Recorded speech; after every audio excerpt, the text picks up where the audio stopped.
Hello NBA fans, and welcome back to another episode here on the NBA The Week That Was.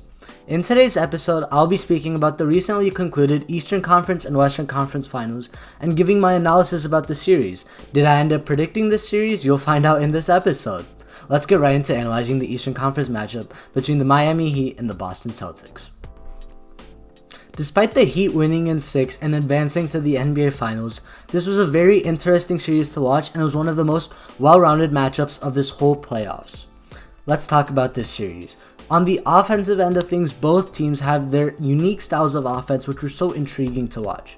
The Heat, despite having a star in Jimmy Butler, ran a team-oriented offense with guys stepping up in different occasions, whether it be Goran Dragic stepping it up in the first 2 games, Tyler Hero in Game 4 dropping 37 points to give the Heat the 3-1 lead that they would never end up losing, Duncan Robinson consistently giving you 4 or 5 threes a game, Bam Adebayo in Game 6 with that 30-point, 15-rebound performance, and Jimmy Butler being consistent through every game, Jay Crowder providing the threes, Andre Iguodala providing the threes.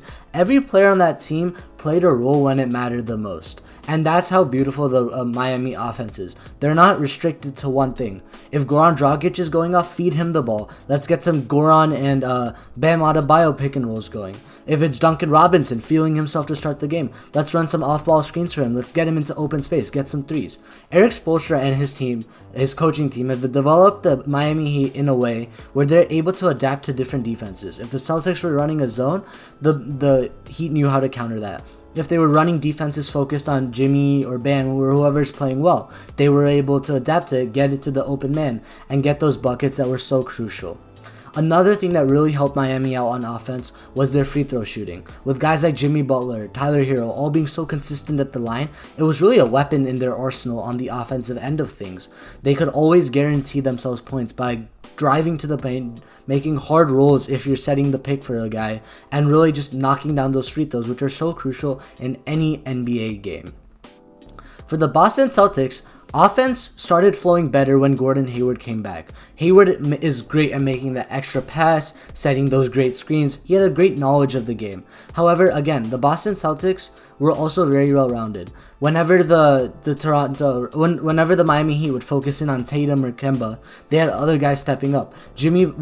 After losing the first 2 games, Boston realized that they need to step it up on the offensive end, be more aggressive. In Game 3, they came out with energy. They drove to the basket, and that was their bread and butter in this series. Despite losing, though, if they were aggressive, I think if they stayed aggressive, always dove to the rim, were always willing to really, drive towards the rim rather than resorting for step back threes like Tatum did, and more do what like Jaylen Brown did, just drive right at their weak defenders like Robinson, Hero, or Dragic.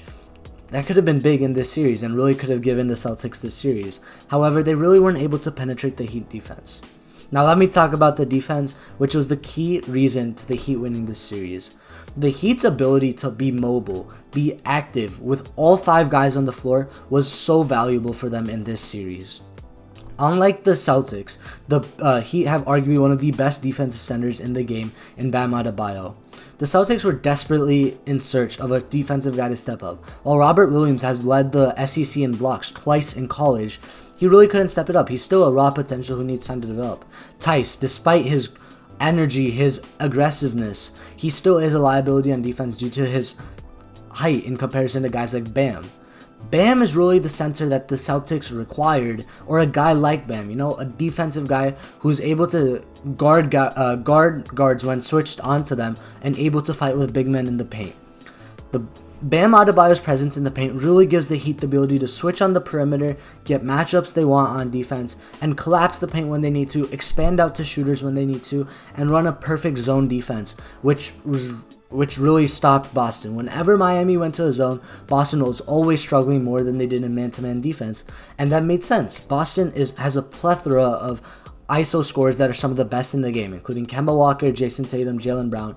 And if you're in ISO game, that would leave the help defender, whoever the help defender in the corner is. Marcus Smart was knocking down his threes. Brad Wanamaker was knocking down his threes. Even Grant Williams hit some clutch threes. However, whenever they went into the zone, Miami's explosiveness and energy on the defensive end, and every single guy from Jimmy Butler to Kendrick Nunn, who barely got any minutes in this series, whenever they wanted on the floor, including Derrick Jones Jr., always keyed in, always focused, always making the right rotation, always playing with the most energy possible, which is exactly what won Miami the series. In Game 6, they were down 6 points. Then they went on a run, 18-4 run or something like that. Miami's ability to lock down on defense unlocks their transition offense, giving threes to some of the best shooters in the league in Tyler Hero, Duncan Robinson, Jay Crowder, while also giving them the ability to, give them confidence on when you get a stop on defense. When I play basketball and I get a stop on defense, I'm really aggressive and I really want to play better offense because I want to prove myself as I did on the defensive end. And that's exactly what happened with Miami. Their ability to play team basketball, have a great leader in Jimmy Butler, having veteran presence, but also rookies like Tyler Hero dropping 37 points, role players stepping up. Miami played beautiful basketball in this series, and while the Celtics also played great basketball, one or two things, the small things, rebounding, and the inability to battle a zone on offense is what cost the Celtics this series, and the Miami Heat are in the finals. Now let's move over to the Western Conference, where a great series went down between the 3-seeded Denver Nuggets and the 1st-seeded Los Angeles Lakers. The Denver Nuggets were not meant to be in this position. Everyone thought it was going to be the Clippers, but as I said in my previous video, they shocked the world, came back from 2 3-1 leads, and ended up facing off the Lakers, who had beaten Portland and Houston in 5 games respectively. And the Lakers went on to do just that in this series as well, beating the Nuggets in 5 games and advancing to the NBA Finals to play the Miami Heat. How did this happen? I mean, the Nuggets were a great team this year, but I think inexperience and not having LeBron James a guy like LeBron James really cost them. While Jokic and Murray are stars and are going to continue to be stars. Side note, be ready for this Nuggets team to really explode and continue to be contenders year in and year out. Their core is so young. Besides Millsap, the Nuggets can retain all of these guys, and they're all around the age of under 30. Jokic, Murray, Porter Jr., Harris, Monte Morris, Jeremiah Grant. They're all young players. Mason Plumlee is only like 28. All of these guys they're going to maintain this core. And if this core could go this far, imagine some free agency acquisitions, more veterans that can, support Murray and Jokic. Porter Jr. is going to continue developing. They're all going to continue developing. So, side note, be ready for this Nuggets team. But back to the series. The Nuggets really give the Lakers a fight. The Nuggets are a team that just did not want to go away in any series or any game in this series. As I said, they came back from 2-3-1 leads. When the Lakers whenever the Lakers would go on a run, Murray would step it up, bench players would step it up, Jokic would step it up, and they would always come back. And that's how they ended up winning Game 3. I mean, it was just the high energy play of the Nuggets consistently throughout the game that really swept over the Lakers and really put the Lakers under pressure. It took a game-winning shot from Anthony Davis, a beautiful 3, I must say, in Game 2, and some outlandish play by LeBron, top tier LeBron in Game 5 to close out that game to make the Nuggets go away. However, the Nuggets really struggled with Jokic's foul trouble and the Lakers' ability to, questionably draw a lot of fouls. Jokic was consistently getting in foul trouble with Dwight Howard's ability to really disrupt him. Howard was doing what Zaza Pachulia did to him back in 2010 when the Hawks ended up beating the Magic in the playoffs. That's when I truly became a basketball fan, and I clearly remember that series. Zaza just got into Dwight Howard's head. The star center at that time, Howard was looking to dominate a guy like Zaza, but Zaza would keep pushing him, just really bother him, and it ended up getting in his head. And that's what I feel Howard did this time to Jokic, the new young star center, while the veteran Dwight Howard really, fighting for every rebound, getting in their head, talking some trash, he really did that, and it got in the Nuggets' head, and I feel that was a key reason why they lost this series. I mean, but we can't disregard the play of LeBron and Anthony Davis. When they needed to turn it up, they did. Davis hit that game-winning shot. LeBron made like 6 baskets in a row to close out Game 5. They both stepped it up when they mattered the most. The one question mark I have for them going into the finals is why can't LeBron and Anthony Davis consistently produce the way we saw them produce in the series? In Game 3, they weren't they had great stats. LeBron almost had a triple-double. Anthony Davis had around 30 points. But it just didn't inspire confidence like Jimmy Butler does, who is consistently giving that 100% effort.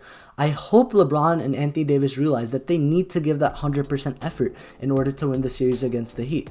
I'll be doing a finals preview episode and I'll be talking more about it then. But LeBron and Anthony Davis need to be at 100% for the Lakers to win the game.